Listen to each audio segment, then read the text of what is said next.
നമസ്കാരം, ഞാൻ ബൈജു നായർ. നമ്മുടെ ചാനലിലേക്ക് സ്വാഗതം. നേരം പര വെളുത്ത് വരുന്നതേ ഉള്ളൂ.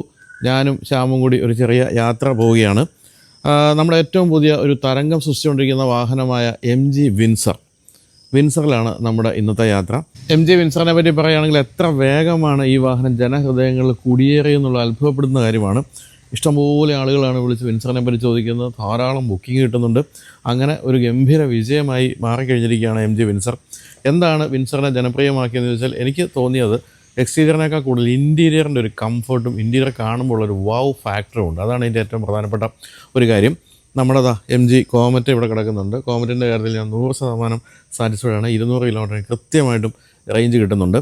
ഇന്നലെ ഈ വാഹനം കൊണ്ടുവന്ന് തന്നു കഴിഞ്ഞാൽ ഇത് ഫുൾ ചാർജിലല്ല എനിക്കിവിടെ കിട്ടിയത്. അപ്പോൾ ഇതുകൊണ്ടൊന്ന് റേഞ്ച് കാര്യമായ രീതിയിലൊന്ന് ശ്രദ്ധിക്കാതെ കൊച്ചിയിൽ പനമ്പിള്ളേർ വരെ പോയി. അവിടെ വെച്ചാണ് ഞാൻ കാണുന്നത് 11% ചാർജ് ബാക്കിയുള്ളൂ എന്നുള്ള കാര്യം. അവിടുന്ന് ഇവിടം വരെ ഓടിയെത്തണം, കാക്കനാട് വരെ. ഞാനപ്പോൾ വിചാരിച്ചു ദൈവം ഇത് വഴിയിലെങ്ങനെ ആയിപ്പോകുമെന്ന് പേടിച്ചു. പക്ഷേ 1% ചാർജ് ബാക്കിയുള്ളപ്പോൾ ഞാനിതിവിടെ കൊണ്ടുവന്ന് കയറ്റിയിട്ടു. അതായത് രാത്രിയിൽ ലൈറ്റൊക്കെ ഇട്ടാണ് ഓടിച്ച് വന്നതെങ്കിലും എന്നെ 1% ഇദ്ദേഹം ഇവിടെ കൊണ്ടുവന്ന് നിർത്തി. അതായത് അത്രയധികം ലാസ്റ്റ് ഡ്രോപ്പ് വരെ ഊറ്റിയെടുക്കാൻ പറ്റും ഇതിൻ്റെ ചാർജ് എനിക്ക് മനസ്സിലായി. എന്തായാലും ഞാൻ ഇന്നലെ വീണ്ടും രാത്രി കൊണ്ടുവന്ന് ഇവിടെ ചാർജ് ചെയ്യാനിട്ടു. നമുക്കിവിടെ കോമറ്റ് ഉള്ളതുകൊണ്ട് MGയുടെ ഒരു ചാർജർ ഇവിടെ ഫിറ്റ് ചെയ്തിട്ടുണ്ട്. അങ്ങനെ ആ ചാർജറിൽ നമ്മൾ സ്ലോ ചാർജ് ചെയ്തുകൊണ്ടിരിക്കുകയാണ്. ഫുൾ ചാർജ് ആകാൻ വേണ്ടി എനിക്ക് തോന്നിയത് ഒരു 10 മണിക്കൂർ കൂടുതൽ സമയം എടുക്കുന്നുണ്ട് എന്നുള്ള കാര്യമാണ്. പക്ഷേ അറിയാമല്ലോ, വളരെ സ്ലോ ചാർജറാണെന്നുള്ള കാര്യം. എന്തായാലും നമുക്കിനിയിപ്പം ചാർജർ ഡിസ്കണക്ട് ചെയ്ത് നമ്മുടെ യാത്ര ആരംഭിക്കുക. എങ്ങോട്ട് പോകണമെന്ന് തീരുമാനിച്ചിട്ടില്ല. എനിക്ക് തോന്നിയൊരു കാര്യം വെച്ചാൽ മിക്സഡായിട്ടുള്ള ഒരു റോഡുകളിലൂടെ പോകുക, അതായത് ടൗണിലൂടെ ഓടിക്കുക, കുറച്ചൊരു ഹില്ലി ടെറൈനിൽ പോവുക, അങ്ങനെയാണ് ഉദ്ദേശിക്കുന്നത്. അപ്പോൾ എത്രത്തോളം റേഞ്ച് കിട്ടുന്നുണ്ടെന്ന് നോക്കാം, എത്രത്തോളം കംഫർട്ടബിളാണ് MG വിൻസർ എന്ന് നമുക്ക് ഈ ഒരു യാത്രയിൽ കാണാം. എന്തായാലും നമുക്ക് ചാർജർ ഊരട്ടെ. കോമറ്റിൽ നിന്നും വ്യത്യസ്തമായിട്ട് ഈ വാഹനത്തിൻ്റെ ചാർജിങ് പോർട്ട് കൊടുത്തിരിക്കുന്ന ഫ്രണ്ടിലെ സൈഡിലാണ്. അത് സൗകര്യപ്രദമായ സ്ഥലം തന്നെയാണ്. നമ്മളിങ്ങനെ ഒരു ഷെഡിൽ കൊണ്ടുവന്ന് കയറ്റി ഇട്ട് കഴിഞ്ഞാൽ വളരെ എളുപ്പത്തിൽ നമുക്കിത് കണക്ട് ചെയ്യാം. പക്ഷേ ചില വണ്ടികൾക്ക് ബാക്കിൽ, അതുപോലെ തന്നെ സൈഡിൽ ബാക്കിലൊക്കെ വരാറുണ്ട്. അങ്ങനെ വരുമ്പോഴാണ് നമുക്ക് ഏറ്റവും ബുദ്ധിമുട്ടുള്ളത്. എന്തായാലും അടച്ചൊക്കെ വെച്ച് യാത്ര ആരംഭിക്കാം.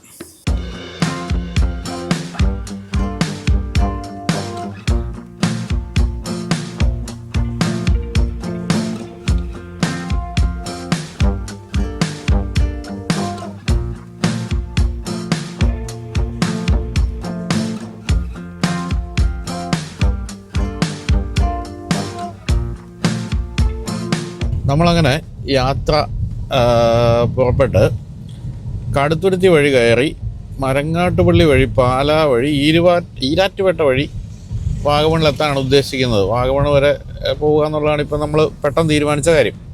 അപ്പോൾ അങ്ങനെ നമ്മളിപ്പം മരങ്ങാട്ടുപള്ളിയിലേക്ക് എത്തുകയാണ്. മരങ്ങാട്ടുപള്ളി എന്ന് പറയുന്നത് നമ്മളെ സംബന്ധിച്ച് സന്തോഷ് കുളങ്ങരയുടെ സ്ഥലമാണ്. സന്തോഷിൻ്റെ സഫാരി ചാനലിൻ്റെ ആസ്ഥാനമാണ്, സന്തോഷിൻ്റെ ആസ്ഥാനമാണ്, വീട് ഇവിടെയാണ്. അങ്ങനെയൊക്കെയാണ് മരങ്ങാട്ടുപള്ളിയായിട്ട് നമുക്കുള്ള ബന്ധം. ഇടയ്ക്ക് വല്ലപ്പോഴൊക്കെ ഇവിടെ വന്ന് സന്തോഷിനെ കണ്ട് പോകാറുണ്ട്. അപ്പോൾ ഇന്ന് പക്ഷേ ഞായറാഴ്ച രാവിലെ ആയതുകൊണ്ട് അദ്ദേഹം കിടന്നുറക്കമായിരിക്കുമെന്ന് ഞാൻ കരുതുന്നു. രാവിലെ വിളിച്ച് ബ്രാക്ക് കേൾക്കണ്ടല്ലോ. ഈ ലെഫ്റ്റിൽ കാണുന്ന ബിൽഡിങ്ങാണ് സന്തോഷിൻ്റെ സഫാരി ചാനലിൻ്റെ ആസ്ഥാനം. മരങ്ങാട്ടുപള്ളി ടൗണിൽ ഇവിടെയാണ് ആ ഭീകരൻ ഇരിക്കുന്ന സ്ഥലം.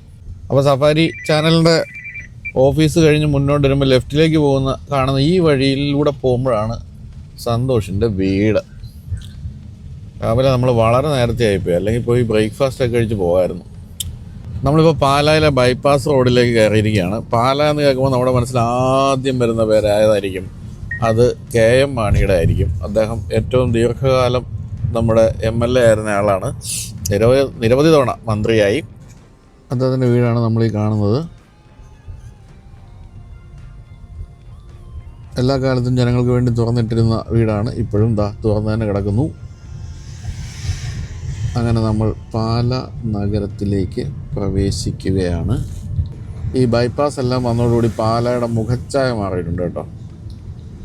അല്ലെങ്കിൽ നമ്മൾ ടൗണിൽ കൂടെയൊക്കെ കയറി ആകെ കഷ്ടപ്പെട്ടൊക്കെയാണ് നഗരം കടന്നിരുന്നതെങ്കിൽ ഇപ്പോൾ അതിൻ്റെ ആവശ്യമില്ല. അപ്പോൾ നമ്മൾ ശരിക്കും പാലയുടെ ഏറ്റവും പ്രധാനപ്പെട്ട ഭാഗങ്ങൾ കടക്കാതെ തന്നെ ബൈപ്പാസിൽ കൂടി ഇപ്പോൾ നമ്മൾ ഈരാറ്റുപേട്ട റോഡിലേക്ക് എത്തുകയാണ്. ഈരാറ്റുപേട്ട ടൗണിലേക്ക് കയറുമ്പോൾ തന്നെ നമ്മൾ കാണുന്നത് നല്ലൊരു ബോർഡ് കേട്ടോ. പോൾ ബാർബർ, ഒരു ബാർബർ ഷോപ്പാണെന്ന് തോന്നുന്നു. എന്തായാലും അക്കരെ അക്കരെ അക്കരെ സിനിമയുടെ ഒരു ഫാനാണ് എൻ്റെ ഉടമ എന്നുള്ള ഒരു സംശയമില്ല. വേറൊരു കാര്യമുള്ളത്, പണ്ടൊക്കെ നമ്മൾ ഈ ഈരാറ്റുപേട്ട ടൗണിലേക്ക് കയറുമ്പോൾ ആദ്യം കാണുന്നൊരു വലിയ ഫ്ലെക്സ് ഉണ്ടായിരുന്നു, Bheeman Raghu fans association Erattupetta branch എന്ന് പറഞ്ഞിട്ട്. അതായിരുന്നു നമ്മൾ സ്വാഗതം ചെയ്തുകൊണ്ടിരുന്നത്. ഭീമൻ രഘുവിനെ കളിയാക്കാനായിട്ട് വെച്ച ബോർഡാണോ എന്ന് ഞാനിങ്ങനെ സംശയിക്കുമായിരുന്നു. അതായത് നമ്മൾ പണ്ടൊരു ഏഷ്യാനെറ്റിൻ്റെ വീഡിയോയിൽ നമ്മളത് ആ ഒരു ബോർഡൊക്കെ കൊണ്ടുവന്നിട്ടുണ്ട്, ഏതോ ഒരു ടെസ്റ്റ് ഡ്രൈവിൻ്റെ ഇടയിൽ. ഇനിയിപ്പോൾ കുറച്ച് ഹൈറ്റിലേക്കുള്ള കയറ്റം ആരംഭിക്കുന്നു. നമ്മൾ ഈ ഇത്തരത്തിലുള്ള ഈ ഇലക്ട്രിക് വണ്ടികളൊക്കെ കയറ്റം കയറുകയും അതുപോലെ തന്നെ ഇറക്കമിറങ്ങുകയും ഹൈവേ കൂടി പോവുകയും ടൗണിൽ കൂടി പോവുകയൊക്കെ ചെയ്യുമ്പോൾ എത്രത്തോളം അതിൻ്റെ പെർഫോമൻസ് മാറുന്നുണ്ട്, അതുപോലെ തന്നെ എത്രത്തോളം റേഞ്ച് കുറയുന്നുണ്ട്, കൂടുന്നുണ്ടോ തുടങ്ങിയ കാര്യങ്ങളൊക്കെയാണല്ലോ നമ്മൾ ഇന്ന് പ്രധാനമായിട്ടും ടെസ്റ്റ് ചെയ്യാൻ പോകുന്നത്. അപ്പോൾ അങ്ങനെ അത്തരത്തിലുള്ള പലതരത്തിലുള്ള ഒരു മിക്സഡായിട്ടുള്ള റോഡ് കണ്ടീഷൻസ് കൂടെ ഓടിക്കാൻ വേണ്ടി തന്നെയാണ് നമ്മൾ ഈ ഒരു സ്ഥലം തിരഞ്ഞെടുത്തത്, വാഗമൺ എന്ന സ്ഥലം തിരഞ്ഞെടുത്തത്.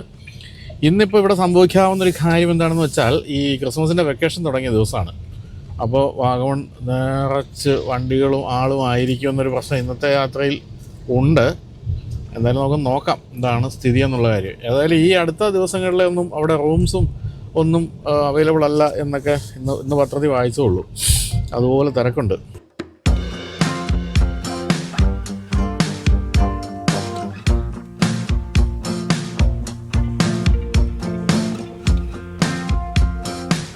ഞാൻ പറഞ്ഞില്ലേ, ഇഷ്ടം പോലെ വണ്ടികളാണ് കയറ്റം കയറിക്കൊണ്ടിരിക്കുന്നത് വാഗമണിൽ അവധി ആഘോഷിക്കാൻ വേണ്ടി.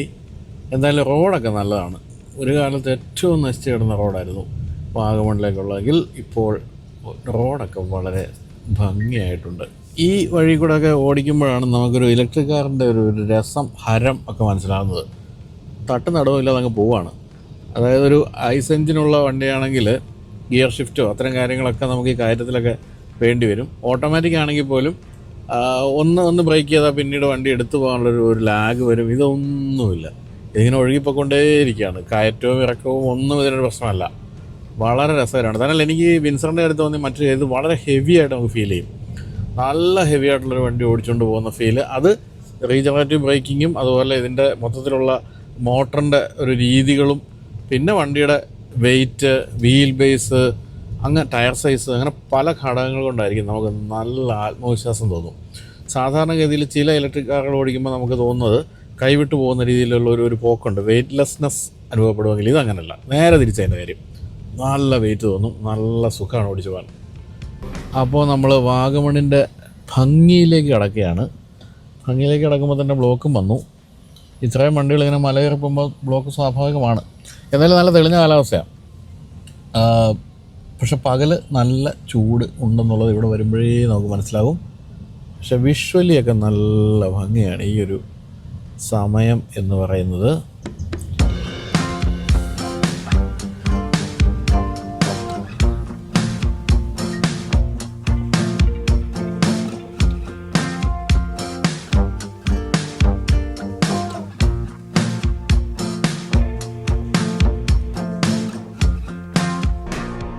അപ്പോൾ ഈ വാഗമണിലേക്കുള്ള യാത്രയിൽ, അതായത് നമ്മുടെ ഈരാറ്റുപേട്ടയിൽ നിന്ന് വരുമ്പോഴുള്ള യാത്രയിൽ ആദ്യത്തെ സ്റ്റോപ്പ് ഓവറാണ് ലേലം വളവ് എന്ന് വിളിക്കപ്പെടുന്ന ഇനി കാണാൻ പോകുന്ന വളവ്.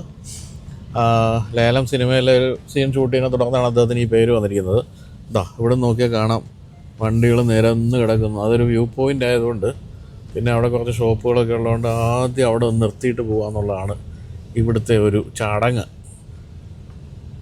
എന്തായാലും നമ്മൾ അവിടെ നിർത്തുന്നില്ല, നമ്മൾ മുന്നോട്ട് യാത്ര തുടരുകയാണ്. ഈ പോകുന്ന വണ്ടികൾ അധികം അവിടെ ആയിരിക്കും നിർത്താൻ പോകുന്നത്.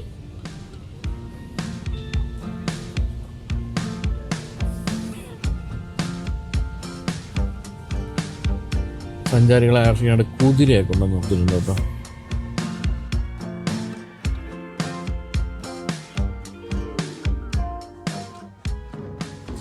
അങ്ങനെ ലേലം വളവിൻ്റെ തിരക്കുകളിലേക്ക് എല്ലാവർക്കും സ്വാഗതം. ഇഷ്ടംപോലെ ബസ്സും കാറുമൊക്കെയാണ് കേട്ടോ. എറണാകുളത്ത് പോലും ഇല്ല ഇത്ര തിരക്ക്, അമ്മാര് തിരക്കാണ്. സെൽഫി സ്റ്റിക്ക് തൊട്ട് പമ്പരം വരെ വയ്ക്കുന്ന ആൾക്കാരുണ്ട്. അതിൻ്റെ മുകളിലൊരു പുലി കുതിച്ചടം നിൽക്കുന്നു. നമ്മൾ ഈയിടെ ഒരു ട്രാവലോയിൽ ഇത് പറയണ്ടേ, നല്ല രസമായിട്ട് ചെയ്തിട്ടുണ്ട്.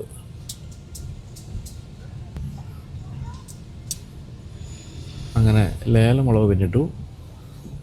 ഇന്ന് ഇവിടുത്തെ പ്രധാനപ്പെട്ട സ്പോട്ടുകൾ, ടൂറിസ്റ്റ് സ്പോട്ടുകളെന്ന് വിളിക്കാവുന്ന സ്ഥലങ്ങളെല്ലാം ഫുൾ ക്രൗഡഡ് ആയിരിക്കും. ഇവിടുത്തെ നമ്മുടെ പൈൻ ഫോറസ്റ്റ്, തങ്ങളുപാറ, അങ്ങനെയുള്ള സൂയിസൈഡ് പോയിൻറ്റ്, അഡ്വഞ്ചർ പാർക്ക്, ഇതൊക്കെയാണ് ഇവിടെ കാണാനുള്ളത്. പിന്നെ പുൽമേടിലൊന്നും ഇന്നും മണ്ണിട്ടാൽ പോലും താഴെ വീഴാത്ത തിരക്കായിരിക്കും.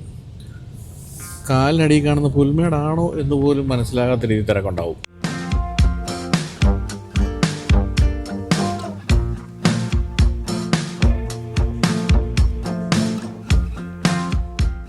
ആ ലെഫ്റ്റ് സൈഡിൽ കാണുന്ന മലനിരകൾ ഒരു പ്രൈവറ്റ് എസ്റ്റേറ്റാണ്. നിങ്ങൾ ഇയോബിൻ്റെ പുസ്തകം എന്ന സിനിമയെ കണ്ടിട്ടുണ്ടെങ്കിൽ ഇയോബിൻ്റെ പുസ്തകത്തിൽ കുതിരയെ ഓടിച്ച് നായിക വരുന്നതൊക്കെ ആ മുകളിൽ കാണുന്ന സ്ഥലത്തൂടെയാണ്. പണ്ടൊരിക്കൽ നമ്മൾ ഇയോബിൻ്റെ പുസ്തകം ഇറങ്ങിയ സമയത്ത് അമൽനീരതുമായിട്ട് കൊണ്ട് യാത്ര നടത്തിയിരുന്നു. അന്ന് അമലിൻ്റെ കൂടെ ആ സ്ഥലങ്ങളെല്ലാം പോയി കണ്ടു. പ്രൈവറ്റ് എസ്റ്റേറ്റിലേക്ക് കയറിയിട്ടാണ് പോകുന്നത്.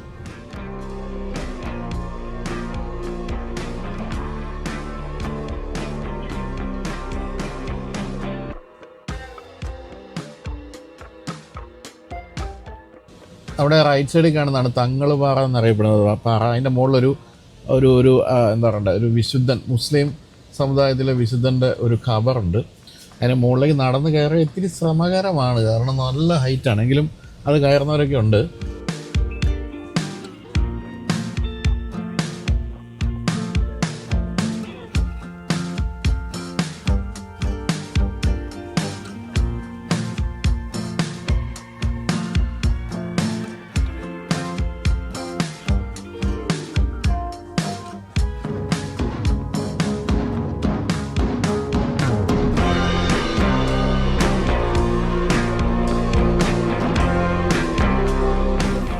വളരെ ചെറിയ ഒരു ലേക്ക്, നമ്മൾ വാഗമണിയിൽ നിന്ന് മൂലമറ്റത്തേക്കുള്ള വഴിയിലേക്ക് വരുമ്പോൾ അത് കാണാം.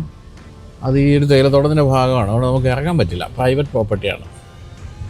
ഞാൻ സത്യം പറഞ്ഞാൽ ഈയിടെയായിട്ട് ഈ മൂലമറ്റം ഭാഗത്തേക്ക് അങ്ങനെ വന്നിട്ടില്ല, മൂലമറ്റത്തേക്കുള്ള റോഡിലൂടെ. ഇപ്പോഴാണ് ഇവിടെ ഇത്രത്തോളം റിസോർട്ടുകളൊക്കെ വന്നതെന്ന് ഞാൻ മനസ്സിലാക്കിയത്. എന്തായാലും വാഗമണിലെ ഭംഗിയുള്ള തേയിലത്തോട്ടങ്ങളൊക്കെ ഈ ഭാഗത്താണുള്ളത്. വാഗമണിലെ തേയിലത്തോട്ടങ്ങളൊക്കെ ഒരു വല്ലാത്ത അവസ്ഥയിലായിരുന്നു കുറേ വർഷങ്ങളായിട്ട്. മൂന്നാറിലെ തേയിലത്തോട്ടങ്ങളുടെ ഭംഗിയൊന്നും ഇവിടെ ഇല്ല. വാഗമൺ മൊത്തത്തിൽ ഇവിടുത്തെ ഒരു അന്തരീക്ഷമാണ് പ്രധാനപ്പെട്ട ഒരു USP എന്ന് പറയുന്നത്. അല്ലാതെ കാഴ്ചകൾ സത്യത്തിൽ അങ്ങനെ കുറേയൊന്നും കാണാനില്ല, അല്ലെങ്കിൽ അത്രയ്ക്കുള്ള സ്ഥലമൊന്നും ഇല്ല ഇവിടെ ശരിക്കും പറഞ്ഞാൽ.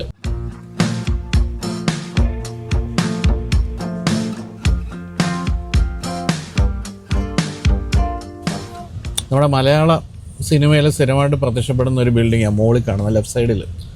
ഇതൊരു സ്ഥിരം ഷൂട്ടിംഗ് സ്ഥലമാണ് ഈ ഒരു പ്രദേശം. ഇവിടെ എത്തിയപ്പോൾ വെയിലൊക്കെ പോയി, ഇവിടെ നല്ല കാലാവസ്ഥയായി, നല്ല സുഖമായി. വാഗമണിൽ നമ്മൾ ഇപ്പോൾ നേരെ കാണുന്നതാണ് ഇല്ലിക്കൽ കല്ല് എന്ന് പറയുന്ന മനോഹരമായ ആ കല്ലുകളുടെ ഒരു ശേഖരം പോലെ മലയുടെ മുകളിൽ കാണുന്നത്. ഇല്ലിക്കൽ കല്ലൊരു പ്രധാനപ്പെട്ട എന്താ പറയുക വിനോദസഞ്ചാര കേന്ദ്രമാണ്.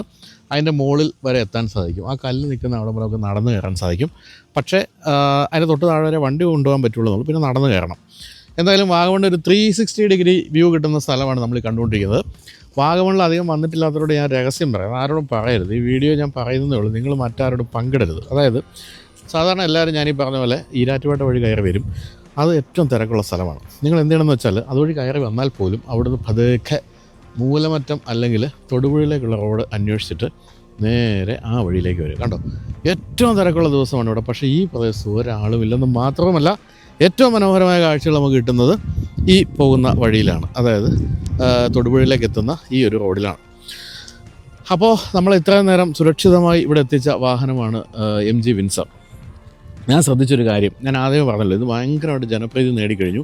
അധികം വിറ്റ് തുടങ്ങിയിട്ടില്ല, അധികം പേര് വാങ്ങിച്ചിട്ടുമില്ല. കാരണം വെച്ചാൽ ബുക്കിംഗ് ഒക്കെ നടന്നുകൊണ്ടിരിക്കുന്നുള്ളൂ. എങ്കിൽ പോലും എല്ലാവർക്കും വണ്ടിയെപ്പറ്റി വലിയൊരു ധാരണയുണ്ടെന്ന് എനിക്ക് മനസ്സിലായി. ഇപ്പം നമ്മൾ നിർത്തുന്ന ഓരോ സ്ഥലത്തും ആൾക്കാർ വന്നിട്ട് എന്താ അതിന് വില എന്ന് ചോദിക്കുമ്പോൾ ഞാനിതിൻ്റെ വില 15.5 ലക്ഷം രൂപ എക്സ്ട്രാ ഞെട്ടുകയാണ്. കാരണം ഇത്രയും വലിയൊരു വാഹനത്തിന് ആ വിലയേ ഉള്ളൂ എന്നുള്ള ചോദ്യമാണ്. തന്നെയല്ല ഇതിൻ്റെ ഇൻറ്റീരിയർ കണ്ടിരുമ്പോൾ എൻ്റെ അമ്മ എന്ത് സ്പേസ് എന്നുള്ളതാണ് അടുത്ത ഒരു ചോദ്യം. അപ്പോൾ ഈ രണ്ട് കാര്യങ്ങളും പ്രധാനപ്പെട്ട കാര്യമാണ്, വാഹനത്തിൻ്റെ വലിപ്പവും ഇൻറ്റീരിയറിൻ്റെ സ്പേസും.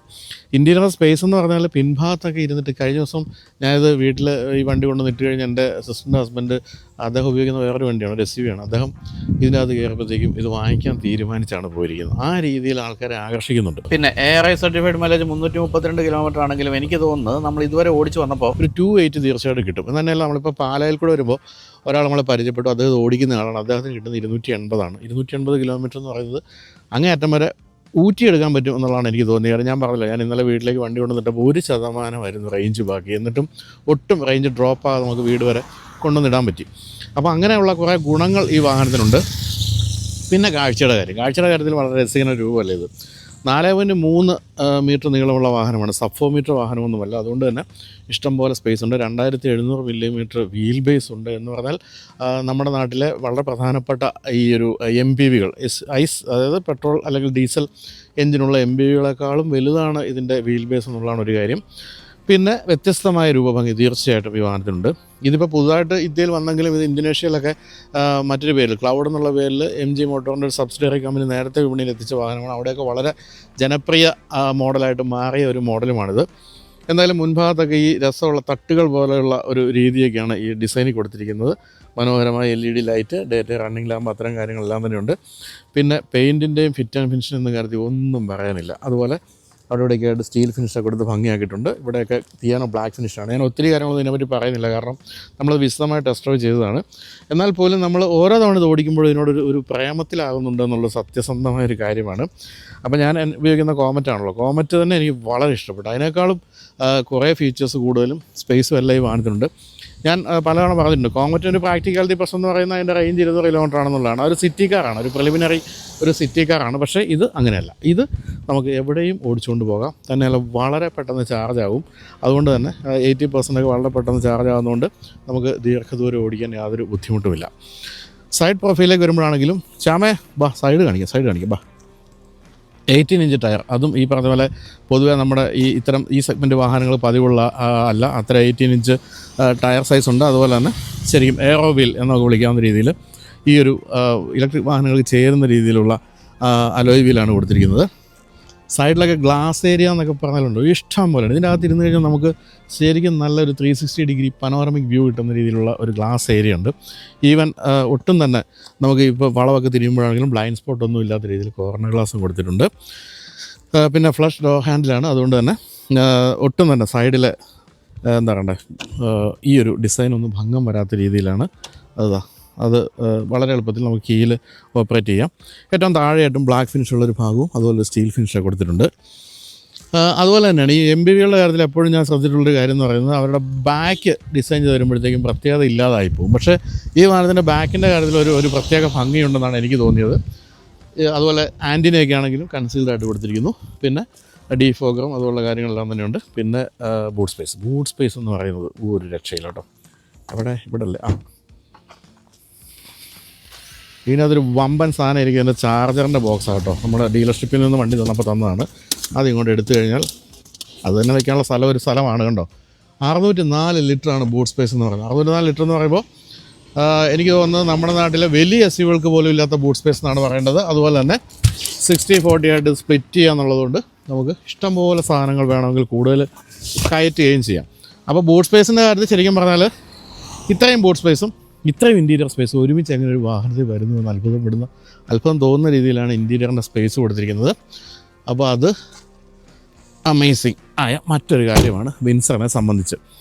പിന്നെ പെർഫോമൻസിൻ്റെ കാര്യം നോക്കുകയാണെങ്കിലും അതാണ് ഇതിൻ്റെ മറ്റൊരു ഏറ്റവും രസകരമായ ഒരു കാര്യം. അതായത് ഇതിൻ്റെ 2-3 ലെവലുകളിലുള്ള എന്താണ് ഡ്രൈവ് മോഡുകളും അതുപോലെ തന്നെ റീജനറേറ്റീവ് ബ്രേക്ക് മോഡുകളും ഉണ്ട്.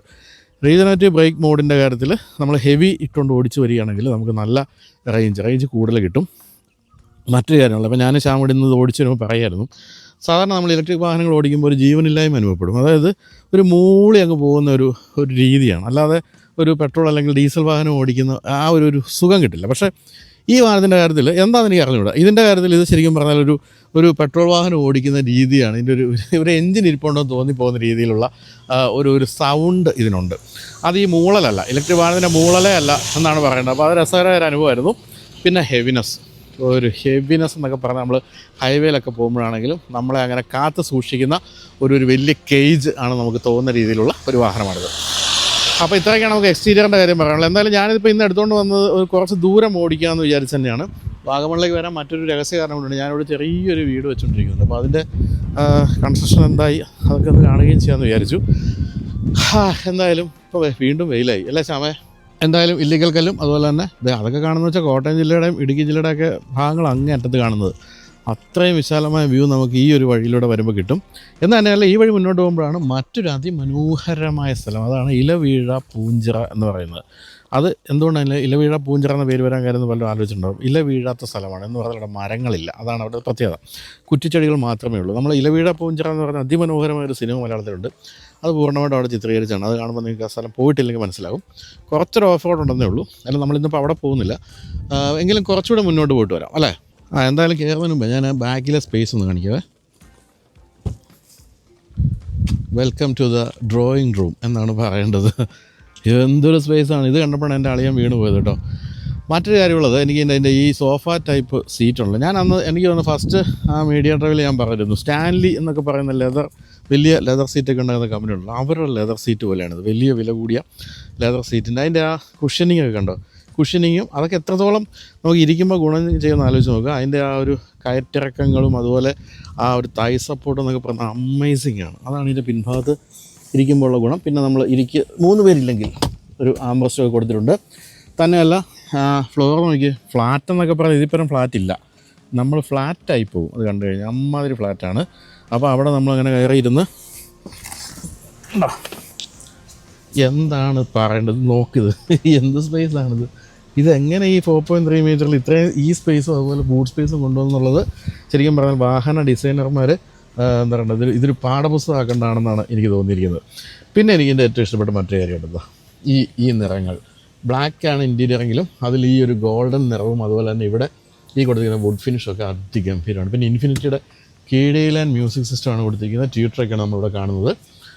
അങ്ങനെ മൊത്തത്തിൽ ഇതൊക്കെ ഭയങ്കര ഒരു എലഗൻസ് തരുന്നൊരു കാര്യമാണ്. അത് പിന്നെ ഞാനീ പറഞ്ഞില്ലേ, നോക്കിക്കോണം, നമ്മുടെ വിൻഡോയുടെ ഗ്ലാസിൻ്റെ സ്പേസ് ഉണ്ടോ, സുഖം, അതിഗംഭീരമായിട്ട് കാഴ്ചയൊക്കെ കൊണ്ട് പോകാൻ പറ്റുന്ന ആ ഒരു ഹൈറ്റേ ഉള്ളൂ ഇതിന്. അതുകൊണ്ട് തന്നെ മൊത്തത്തിൽ ഇതിൻ്റെ ഗ്ലാസ് ഏരിയ. പിന്നെ ഇത് കണ്ടല്ലോ, ആകാശമാകെ എന്നുള്ള പാട്ടുണ്ടല്ലോ പൽപ്പരാൻ്റെ സിനിമയിൽ, അത് പാടിക്കൊണ്ട് പോകാൻ പറ്റുന്ന അത്രയും വിശാലമായ ഈ ഒരു സൺ റൂഫ് അല്ല മൂൺ റൂഫ് എന്നുള്ളത്. ഇത് ഓപ്പൺ ആക്കാൻ പറ്റില്ല കേട്ടോ, പക്ഷേ ഇത് നല്ലൊരു ഇത് വേണമെങ്കിൽ നമുക്ക് ക്ലോസ് ചെയ്ത് വെക്കാമെന്നല്ലാതെ ഇത് ഈ ഗ്ലാസ് ഏരിയ ഓപ്പൺ ആക്കാൻ പറ്റില്ല. പക്ഷേ നല്ല UV ട്രീറ്റഡ് ആണ് ഈ ഗ്ലാസ് എന്ന് തോന്നുന്നത്. അതുകൊണ്ട് തന്നെ ഒട്ടും തന്നെ ചൂട് അകത്തേക്ക് വരുന്നില്ല.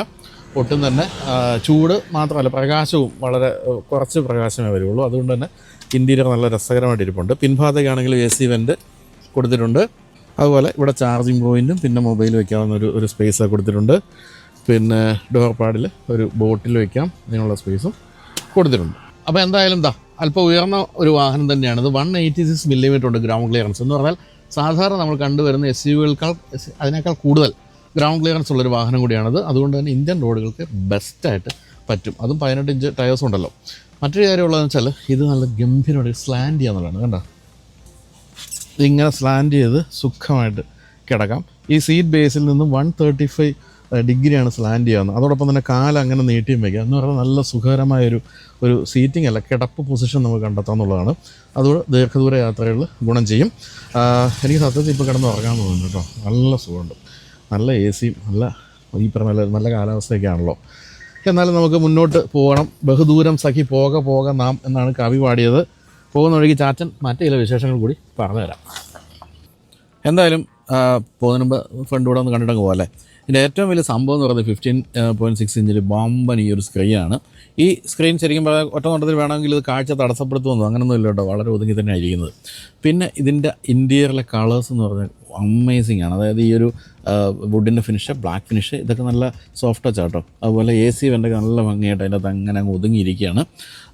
പിന്നെ സ്വിച്ചുകൾ എന്ന് പറയുന്നത് ആകപ്പാടത ഈ കാണുന്ന AC ഓട്ടോമാറ്റിക് ക്ലൈമറ്റ് കൺട്രോളുള്ള സ്വിച്ചുകൾ മാത്രമേ ഉള്ളൂ. ബാക്കി എല്ലാം ഈ ഒരു സ്ക്രീനിലാണെന്നാണ് പറയുന്നത്. ഞാൻ കൈവച്ചപ്പോൾ അദ്ദേഹം പാടി തുടങ്ങി.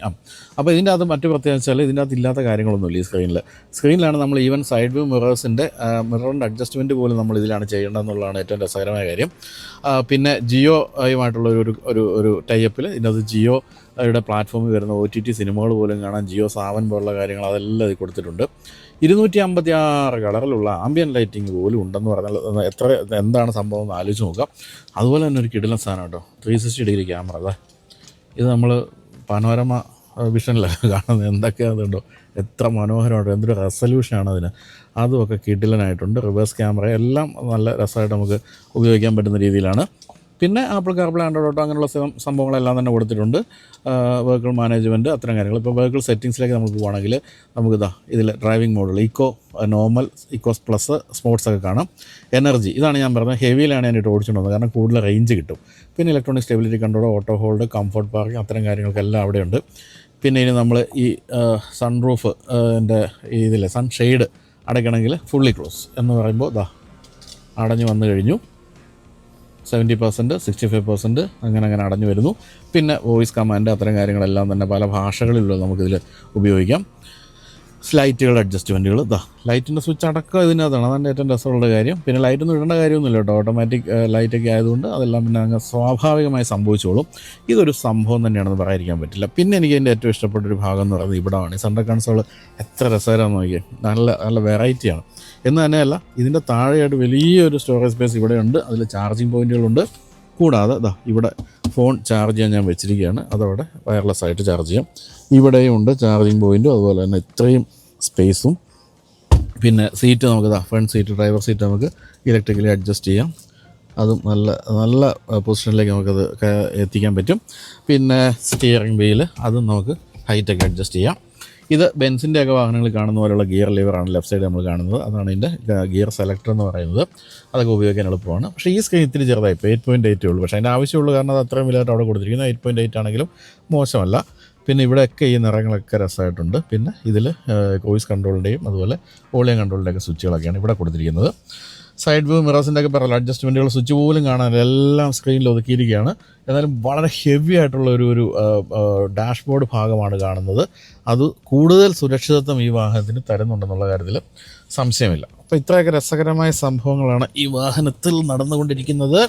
അപ്പം നമുക്ക് മുന്നോട്ടുള്ള യാത്ര തുടരാം. നമ്മളങ്ങനെ നേരെ ഡ്രൈവ് മോഡിലിടുന്നു. ഹാൻഡ് ബ്രേക്ക് ഇവിടെ അങ്ങ് ഓഫ് ചെയ്യുന്നു. ഇൻഡിക്കേറ്റർ ഇടുന്നു.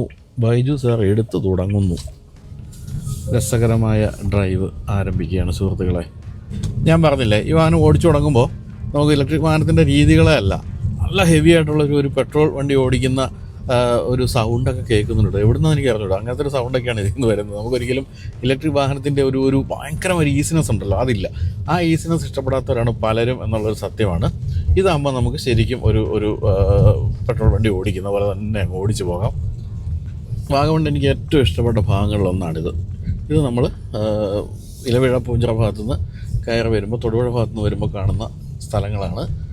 ഞാൻ പറഞ്ഞില്ലേ, ഒരു മനുഷ്യനില്ല ഇവിടെങ്ങും. എന്നാൽ നിങ്ങളിനി ആ സിറ്റിയിലേക്കോ അതുപോലെ ഈരാറ്റുപേട്ട റോഡിലേക്ക് ചെന്ന് കഴിഞ്ഞാൽ അവിടെ ആയിരക്കണക്കിന് ആൾക്കാരാണ്. അതുകൊണ്ടാണ് ഞാൻ പറഞ്ഞത്, നിങ്ങൾ വരുമ്പോൾ ഈ സ്ഥലത്തേക്കൊന്ന് വരിക, തീർച്ചയായിട്ടും നിങ്ങൾക്ക് ഈ സ്ഥലം ഇഷ്ടപ്പെടും. അപ്പോൾ നമ്മളിങ്ങോട്ട് വരുമ്പോഴത്തേക്കും ഒരു പയ്യനും ഒരു യുവതിയും കൂടെ ഒരു ബൈക്കിൽ നിർത്തി സെൽഫി എടുക്കുന്നു. അപ്പോൾ ശ്യാം പെട്ടെന്ന് ക്യാമറ പിൻവലിച്ചു. ഞാൻ എന്ത് പറ്റിയെന്ന് വെച്ചപ്പോൾ വെറുതെ വീട്ടിൽ പറയാതൊക്കെ വന്ന പിള്ളേരാണെങ്കിൽ വീഡിയോയിൽ വന്നിട്ട് കുഴപ്പമുണ്ടാക്കണ്ടല്ലോ എന്ന്. അപ്പോൾ ഞാൻ പറയുന്നത് ശരിയാ, വീഡിയോ വന്നു കഴിയുമ്പോഴത്തേക്കും പെങ്കൊച്ചിനെ പിടിച്ചിർത്തി ഇതിനാണല്ലടി ട്യൂഷനാണെന്ന് പറഞ്ഞ് രാവിലെ വീട്ടിൽ നിന്ന് ഇറങ്ങിപ്പോയത്, നീ വാഗമണിലായിരുന്നല്ലേ? അപ്പോൾ അവൾ ഇതാര് പറഞ്ഞു? ബൈജു എന്നാണ് യൂട്യൂബ് ചാനൽ കണ്ടു നോക്ക്. അതുകൂടി ആ പെങ്കൊച്ചെന്നെ ശാപിച്ച് പണ്ടാരടങ്ങി എൻ്റെ ഭാവി തന്നെ അവതാളത്തിലാവും. അവിടെ നന്നായി ശ്യാമേ കട്ട് ചെയ്തത് കേട്ടോ.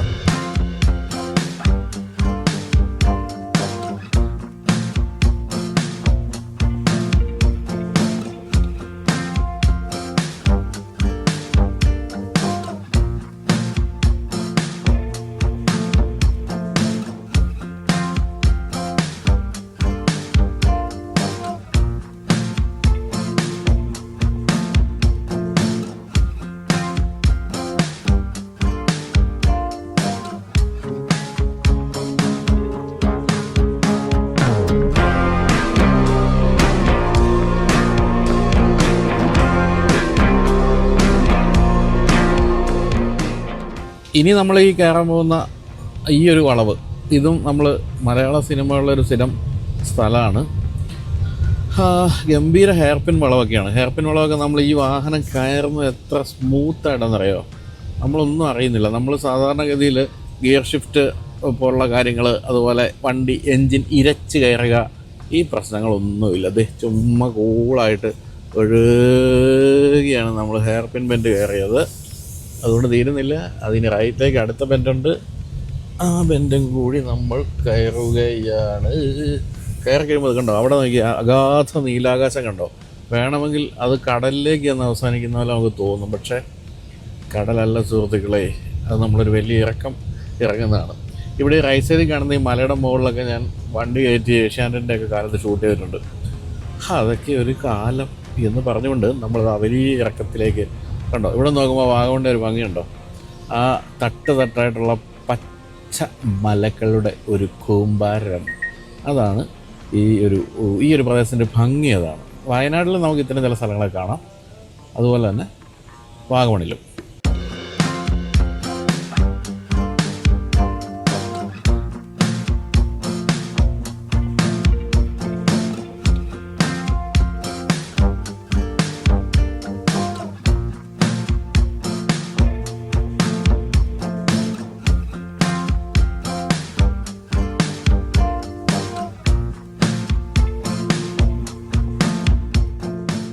ഞാനിപ്പോൾ ഈ അടുത്ത കാലത്ത് സൗത്ത് അമേരിക്കയിലെ 6 രാജ്യങ്ങളിൽ പോയി.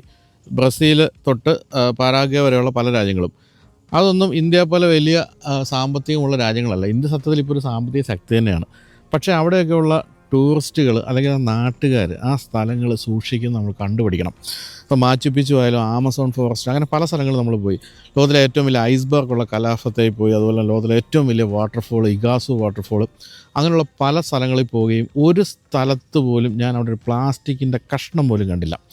ഇന്ത്യയിലെ അവസ്ഥ എന്ന് വെച്ചാൽ നമ്മൾ അച്ഛനമ്മമാർ പോലും കുട്ടികളെ പഠിപ്പിക്കുന്നത് വണ്ടിക്കകത്തിരുന്ന് മിഠായി കഴിച്ച് കഴിഞ്ഞാൽ ഡോറങ്ങ് തുറന്നിടും, ഗ്ലാസ് വെളിയിലേക്ക് ഇട്ടോളാനാണ് പറയുന്നത്, അതിൻ്റെ റാപ്പറങ്ങ് വെളിയിലേക്ക് ഇട്ടോളാനാണ് പറയുന്നത്. ഏത് സാധനവും വെളിയിലേക്ക് ഇടുക. അങ്ങനെ നമ്മുടെ രാജ്യത്തെ നമ്മളൊരു കുപ്പത്തൊട്ടി ആക്കിക്കൊണ്ടിരിക്കുകയാണ്.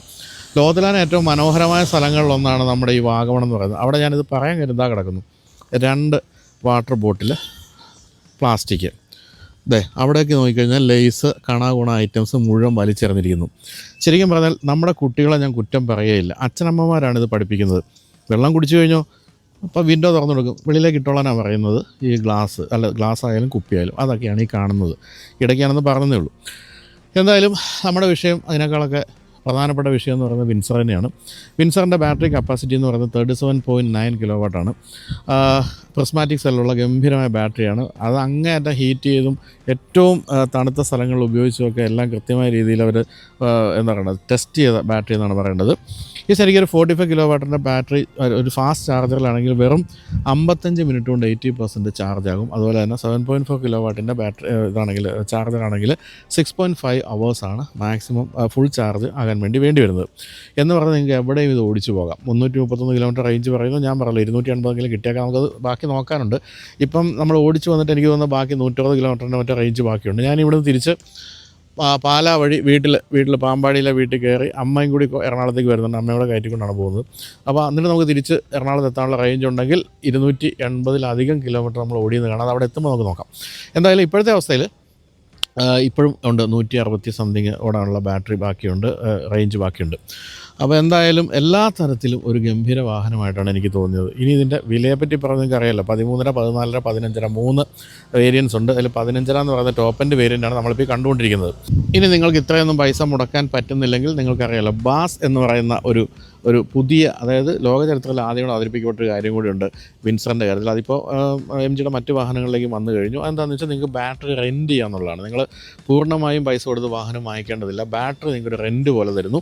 നിങ്ങൾ ഈ ഒരു പർട്ടിക്കുലർ കാലാവധി കഴിയുമ്പോൾ ബാറ്ററി നിങ്ങളതായിട്ട് മാറുകയും ചെയ്യും, അതായത് വാഹനം. പക്ഷേ വാഹനം അല്ലെങ്കിൽ നിങ്ങളുടെ ഉടമസ്ഥയിൽ തന്നെയാണ്, ബാറ്ററിക്ക് മാത്രമാണ് നിങ്ങൾക്ക് ഈ റെൻറ്റ് കൊടുക്കേണ്ടി വരുന്നത്. അപ്പോൾ വേണമെങ്കിൽ നിങ്ങൾക്ക് ആ ഒരു ബാസ് ഓപ്ഷൻ വേണമെങ്കിൽ ഓപ്റ്റ് ചെയ്യാം. അതെന്ത് വേണം നിങ്ങൾക്ക് തീരുമാനിക്കാം. അപ്പോൾ ബാസിൻ്റെ കാര്യത്തിൽ, ബാസിൻ്റെ ഫുൾ ഫോം എന്ന് പറയുന്നത് ബാറ്ററി ആസ് എ സർവീസ് എന്നാണ്. അപ്പോൾ ബാസിൻ്റെ കാര്യത്തിൽ ഈ വേരിയൻറ്റുകളുടെ വില നമ്മൾ ആദ്യം ബേസിക്കലി കൊടുക്കേണ്ടി വരുന്ന വില എന്ന് പറയുന്നത് 9,99,000 രൂപയാണ് ആദ്യ വേരിയൻറ്റിന്. രണ്ടാമത്തിന് 10,99,000, മൂന്നാമത്തത് 11,99,000. അപ്പോൾ ഇത്രയും കൊടുത്തു കഴിഞ്ഞാൽ വണ്ടി നമ്മുടെ സ്വന്തമാകുന്നു. പിന്നെ ബാറ്ററിയുടെ വിലയാണുള്ളത്. ബാറ്ററിയുടെ വില എന്ന് പറയുന്നത് 4 to 5 ലക്ഷം രൂപയ്ക്കാണ് വരാവുന്നത്. അത് നിങ്ങൾക്ക് EMI സൗകര്യത്തിൽ ലഭിക്കും. അതായത് മാസം ഓടുന്നതിനനുസരിച്ചാണ് ഈ ഒരു പൈസ നിങ്ങൾ അടയ്ക്കേണ്ടത്. കിലോമീറ്ററിന് 3.5 രൂപ നിരക്കിൽ നിങ്ങൾ റെൻ്റലായിട്ട് ബാറ്ററിയുടെ റെൻ്റലായിട്ട് അടച്ചുകൊണ്ടിരുന്നാൽ അതിൻ്റെ ആ ഒരു എത്ര രൂപയാണോ നിങ്ങൾ ലോൺ എടുക്കുന്നത് ആ രൂപ തീർന്നു കഴിയുമ്പോൾ വാഹനം പൂർണ്ണമായും നിങ്ങൾ സ്വന്തമാകും. അല്ലെങ്കിൽ വണ്ടി നിങ്ങളുടെ പേരിലാണെങ്കിലും ബാറ്ററി നിങ്ങളുടെ പേരിലായിരിക്കില്ല. അതാണ് ഇതിൻ്റെ അത്ര കാര്യം.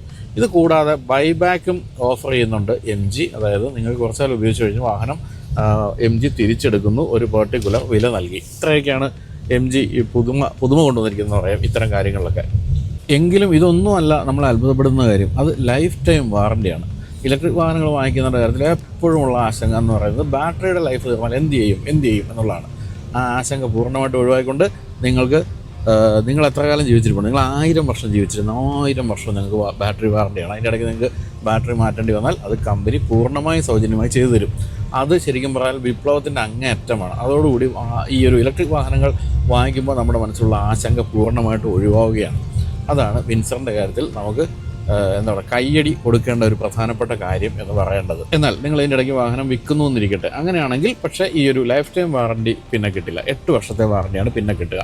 അതായത് നിങ്ങളിൽ നിന്നും വീണ്ടും വാഹനം വാങ്ങിക്കുന്ന ആൾക്ക് 8 വർഷത്തെ വാറണ്ടിയാണ് പിന്നെ കിട്ടുക. പക്ഷെ നിങ്ങൾ തന്നെ ഉപയോഗിക്കുകയാണെങ്കിൽ ആയുഷ്കാല വാറണ്ടി, അതാണ് കമ്പനി ഉറപ്പ് തരുന്നത്. എന്തായാലും വന്ന വഴിയിലെ കുഴികൾ എന്ന് പറയുന്നത് ഒട്ടും മോശമല്ലായിരുന്നു.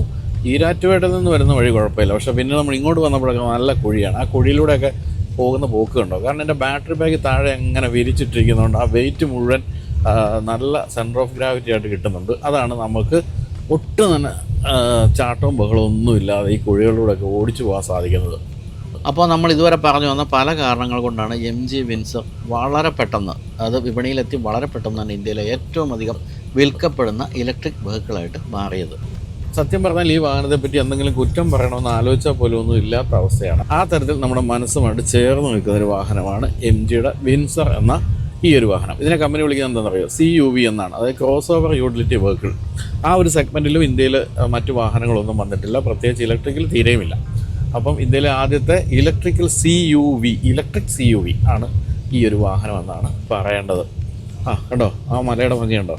മൂന്നാറിനോട് കിടപിടിക്കുന്ന ഭംഗിയുള്ള തേയിലത്തോട്ടങ്ങളാണ് നമ്മളെ കാണുന്നത്. ഇവിടെ റൈറ്റ് സൈഡിലൊക്കെ കാണുന്നത് ഇവിടുത്തെ പഴയ എന്താ പറയണ്ട ഈ ടീ പ്ലാന്റേഷൻ്റെ ഭാഗമായിരുന്ന ബിൽഡിങ്സ് ഒക്കെയാണ്.